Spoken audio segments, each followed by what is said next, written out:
Bienvenidos al Magazine por Momentos. Ahora comienza Ni de aquí ni de allí, con Michelle Aguilar.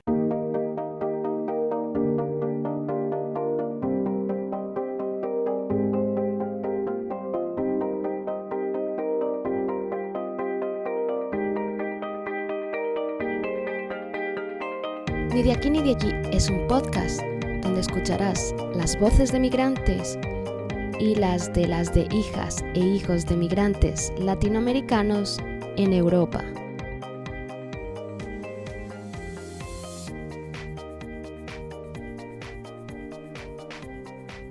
Quiero disculparme por el retraso de este episodio y el descanso tan largo que me he tomado. Mi vida personal, laboral y académica ha sido muy intensa los últimos meses y apenas me ha dejado tiempo para el podcast. El episodio con el que regresamos contiene una parte de la entrevista que me hizo Juan para su canal de YouTube, Bambi Go. Después del episodio anterior, creo que hay muchas cuestiones que se aclaran o se entienden mejor en esta parte de nuestra conversación. Por eso he creído conveniente publicarla como un episodio. Te recuerdo que Juan y yo nos conocimos a través de Instagram y pudimos conversar personalmente en septiembre de 2019 en Barcelona, en el Parque Joan Miró. Por eso me disculpo de nuevo por los ruidos de fondo y la calidad de audio de esta entrevista. En las notas de este episodio puedes encontrar el enlace al canal de YouTube de Juan y algunas de sus redes sociales. Y si te interesa, también la entrevista completa que me hizo.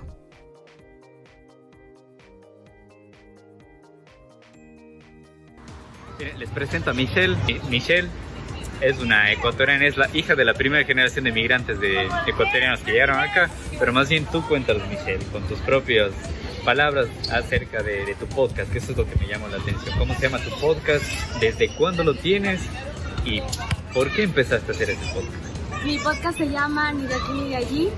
Ya lleva un año, estamos empezando ya la segunda temporada.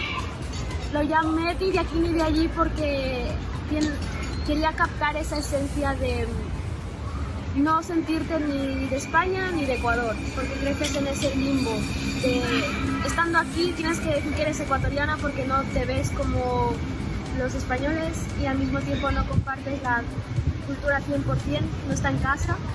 Y al mismo tiempo, cuando fui a Ecuador, de hecho el primer episodio comienza a raíz de eso, la experiencia que fue volver a Ecuador. ¿Cuándo regresaste a Ecuador? Con 16 años, en 2011. Yeah. 2011. La experiencia que fue ir allí, porque yo pensaba, bueno, seguramente voy a mi país, a lo que la gente me ha dicho que es mi país. Entonces me voy a sentir por una vez de un sitio, voy a ver lo que es. Y cuando estuve allí, pues no me sentí de allí. Claro que estaba feliz de estar allí. Y me encanta Ecuador, pero no había esa conexión que yo esperaba, o que me vendieron, o que me dijeron que existía. Pero lejos de parecer algo dramático, yo quería celebrar que no soy ni de aquí ni de allí y que eso me da libertad para entender a otras culturas y me da libertad para tener una empatía que sería imposible teniendo una sola cultura. Y que celebrar que tenemos varias culturas, porque dentro de España mismo, igual que en Ecuador, depende de la zona en la que estés, creces con una cultura y una forma de hacer las cosas. Pues yo he crecido en Cataluña, yo tengo una forma catalana de hacer las cosas porque luego he conocido ecuatorianos que han crecido en otras partes de España y ellos tienen la forma de esa parte de España de hacer las cosas. Entonces somos una mezcla de culturas y es algo que celebrar. O sea, ¿en qué año saliste de Ecuador? En el 2003.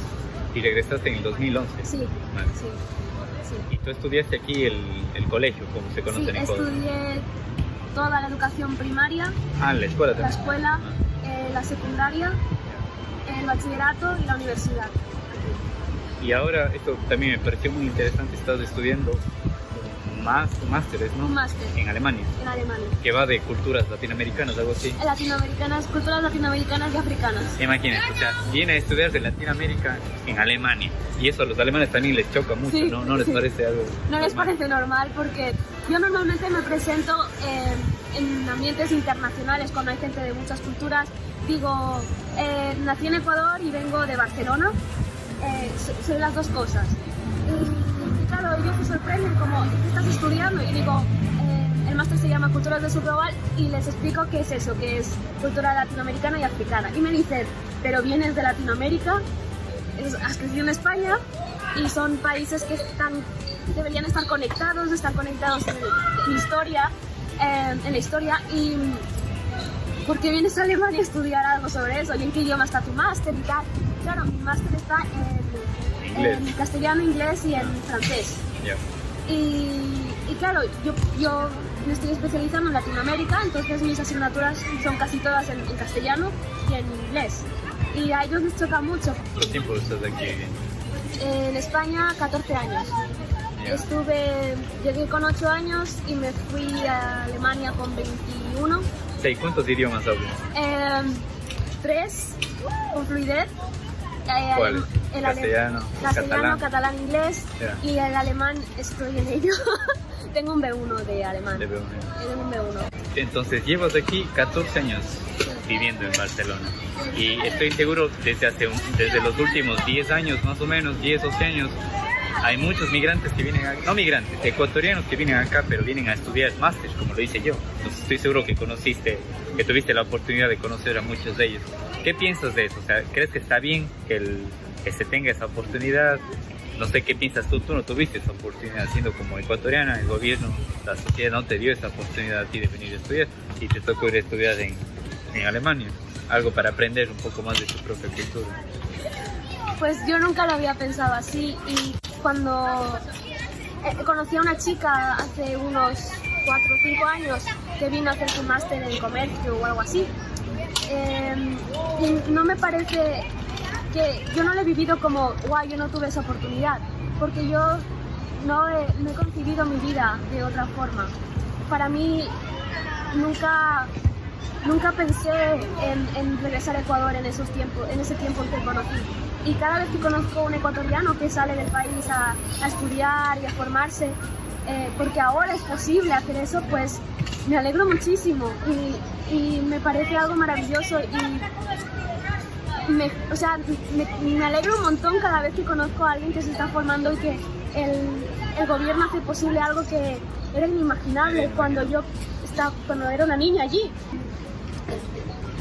No sé, nunca lo he pensado de esa forma como wow, ellos tienen una oportunidad ahora que yo no tuve, que no mis padres nunca se habrían imaginado que yo fuese capaz de siquiera plantearme esa posibilidad, sino que digamos que no miro atrás. Claro que yo quiero aprender sobre Ecuador y quiero hacerlo así, y de hecho en Alemania estoy trabajando y posicionándome más como ecuatoriana que como española. Claro que yo utilizo mi privilegio de pasaporte y DNI español para abrirme paso a los espacios burocráticos y demás.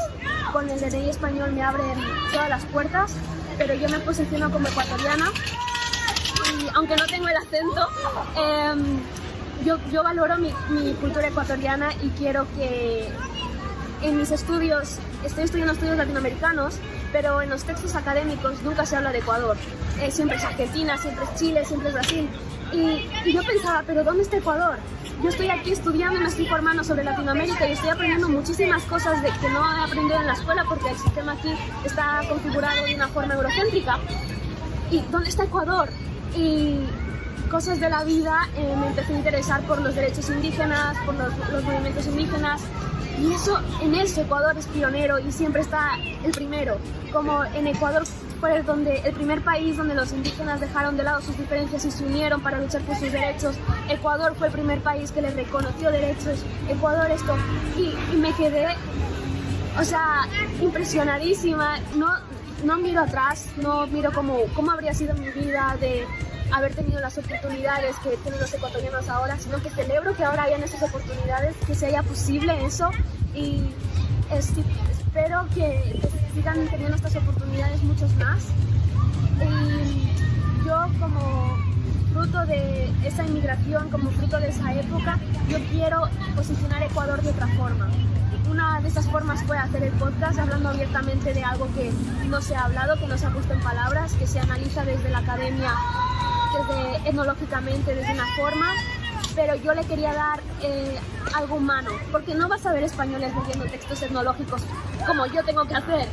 Yo quería llevar esa posibilidad de, si tú quieres escuchar y quieres saber cómo es estar en nuestro lugar, está ahí, es posible, puedes acceder a eso, y al mismo tiempo nos genera a nosotros un sentido de pertenencia, que no es lo que estoy buscando tampoco precisamente, pero sí que siento que se sienten validadas nuestras experiencias, como wow, se puede hablar de esto, no sabía que se podía hablar de esto. ¿Y no te pasó alguna vez que dices soy de Ecuador y no saben dónde está Ecuador? ¿No te pasó eso?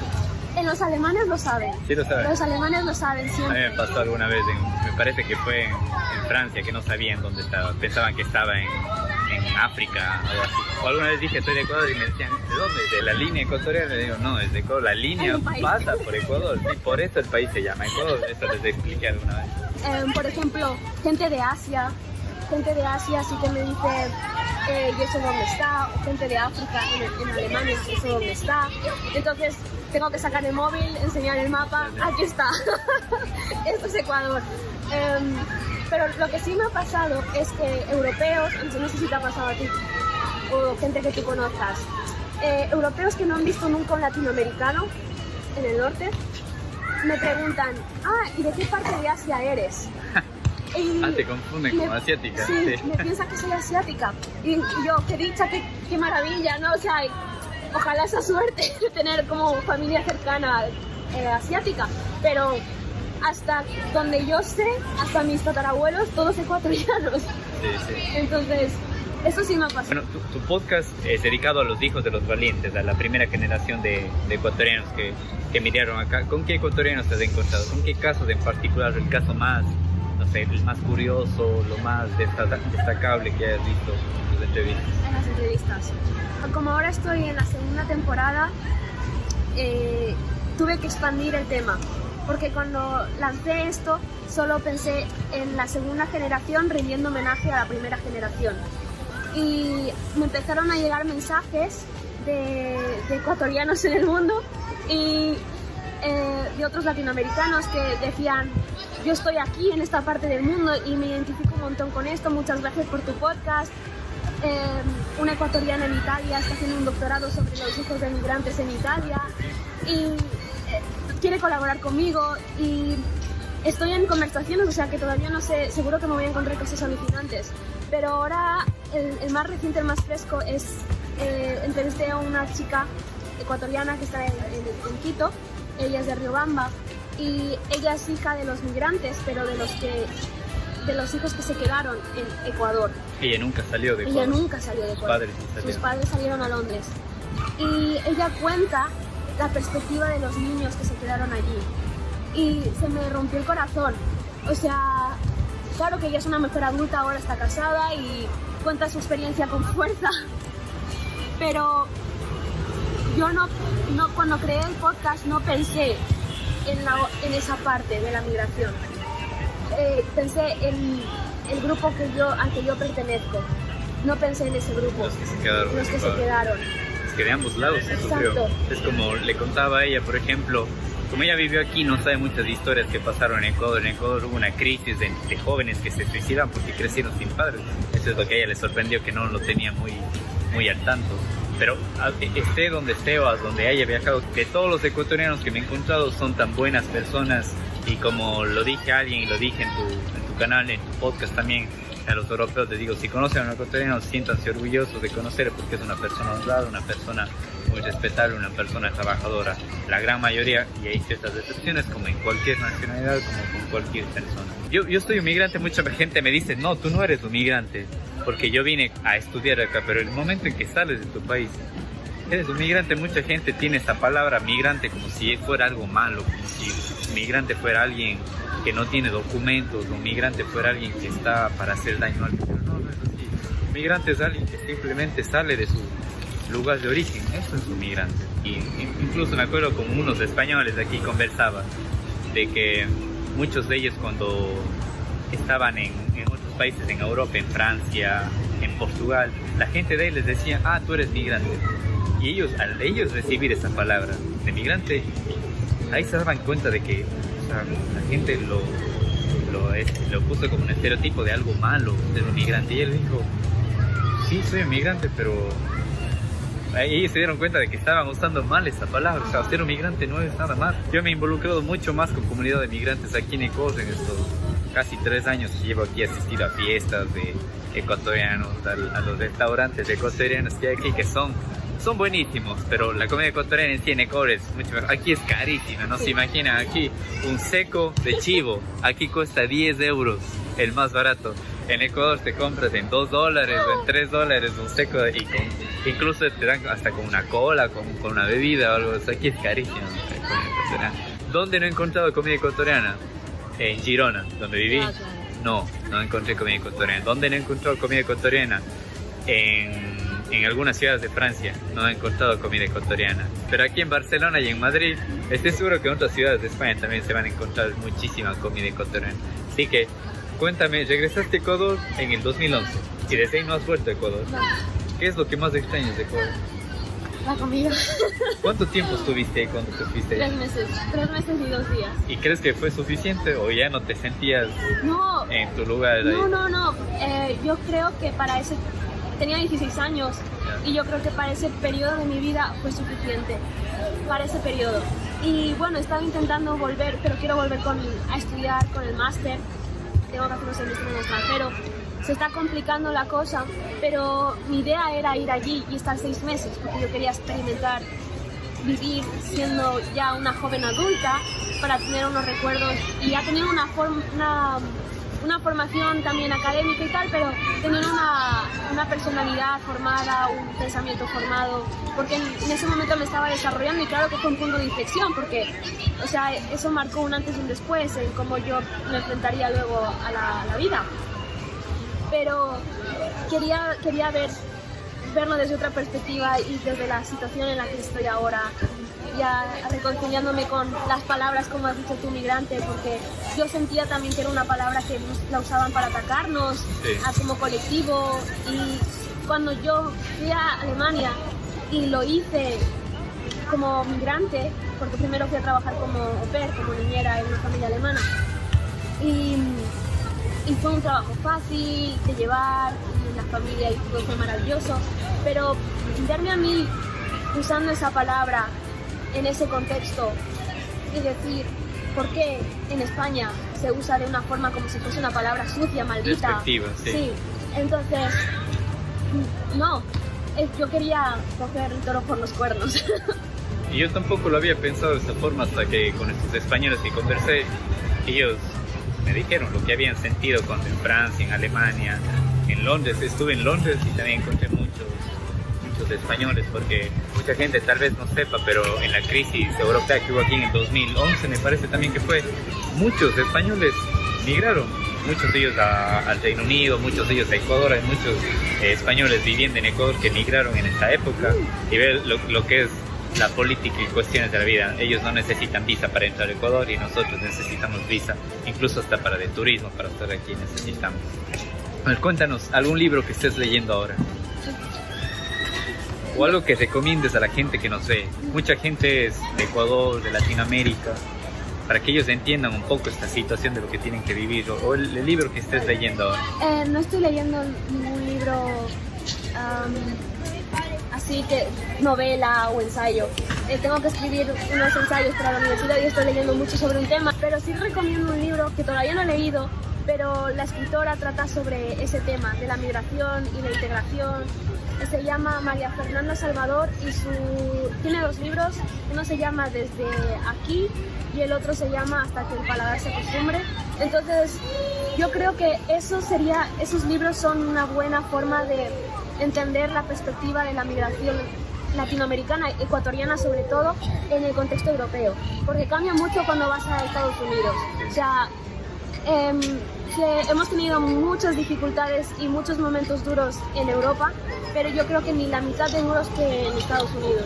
¿Te parece que es más duro en Estados Unidos? Muchísimo más. Yo creo que incluso ahora hay como un odio más discriminado hacia los latinos, no solo hacia los latinos, hacia cualquier migrante ahora en Estados Unidos. Es que ellos ni siquiera diferencian las nacionalidades en Latinoamérica. había un meme de Fox News que decía como que Trump había interrumpido las ayudas a México, como en plural, a muchos Méxicos, y era como... solo hay un México y lo demás son diferentes países con diferentes gobiernos, diferentes situaciones políticas, pero en su mente todos somos mexicanos y no hay diferencias, y eso me genera tantos sentimientos encontrados. La cadena estadounidense denominó a Honduras, El Salvador y Guatemala como 3 países mexicanos en uno de sus programas para ilustrar la noticia de que Trump había cancelado la ayuda estadounidense para esas naciones. También he tenido la oportunidad de leer a un chicano, que son los descendientes mexicanos nacidos en Estados Unidos, y lo conocí en persona y intercambiamos como las experiencias. Él nació en Estados Unidos, pero por ejemplo a él no le dejaban hablar en castellano en clase. Él cuenta en su autobiografía, creo que está traducida al castellano, él se llama Luis J. Rodríguez, y en su autobiografía cuenta como no le prohibieron hablar castellano porque era como una lengua prohibida. Si hablas castellano eres un migrante, un sucio migrante o un migrante de segunda clase. Y ahora yo he visto muchos ataques racistas en Estados Unidos con eso, que hay muchos norteamericanos que se creen norteamericanos cuando sus descendientes no son ni norteamericanos, porque los Estados Unidos es una cultura basada en inmigración. Claro. Todos son migrantes. Claro. Y ellos escuchan hablar a alguien español y ya le discriminan que se vaya a su país y todo eso, solo porque habla español. Eso no lo he visto aquí, por suerte. Es eso. Aquí en Europa no lo he visto. No. Pero tampoco decir que no hay racismo en Europa, mentira, sí hay. La diferencia es que es lo que quiero remarcar, que aquí hemos tenido nuestras dificultades y no se pueden negar, y las hay, y se está luchando contra eso. No puedo decir que es un camino de rosas, pero yo nunca me he sentido oprimida de esa forma en la que se lee la opresión de los chicanos. Entonces nuestra perspectiva europea es distinta. Es distinta.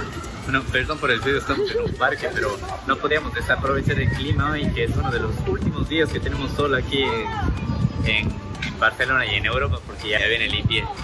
Como su podcast dice, es ni de aquí ni de allí, es para gente que ha tenido, yo no lo veo como una desventaja, yo lo veo como una ventaja más bien, porque ha vivido en diferentes culturas, entonces su mente se abre y tienen más puntos de vista, es decir, ellos tienen incluso una ventaja sobre otra gente que no ha salido de su ciudad, de su país, de su burbuja, y que lo que ellos dicen es la eterna verdad, mientras que hay gente con las que ya hemos vivido diferentes culturas, yo creo que es incluso una ventaja que tenemos sobre ellos. Y en tu podcast no solo entrevista a gente de Ecuador, escuché a gente de Venezuela, gente de Cuba, también entrevistas, y son diferentes puntos de vista que tiene, pero lo más importante es de que todos somos latinos en el podcast, sí. Todo nos une, tenemos más cosas que nos unan que cosas que nos hagan diferentes. Como dijo el famoso Che Guevara, somos una sola raza, desde México hacia el Estrecho de Magallanes. Creemos, y después de este viaje más firmemente que antes, que la división de América en nacionalidades inciertas e ilusorias es completamente ficticia. Constituimos una sola raza mestiza desde México hasta el Estrecho de Magallanes. Así que tenemos más cosas que nos unan que cosas que nos separan.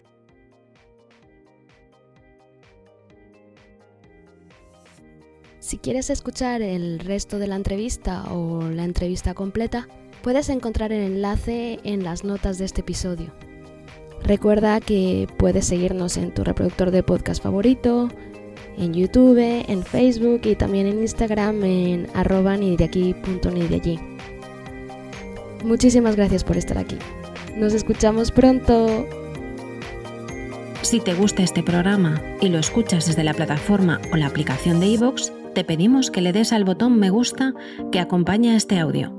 Si lo haces desde otra plataforma y también quieres, puedes hacerlo buscándonos en iVoox.com.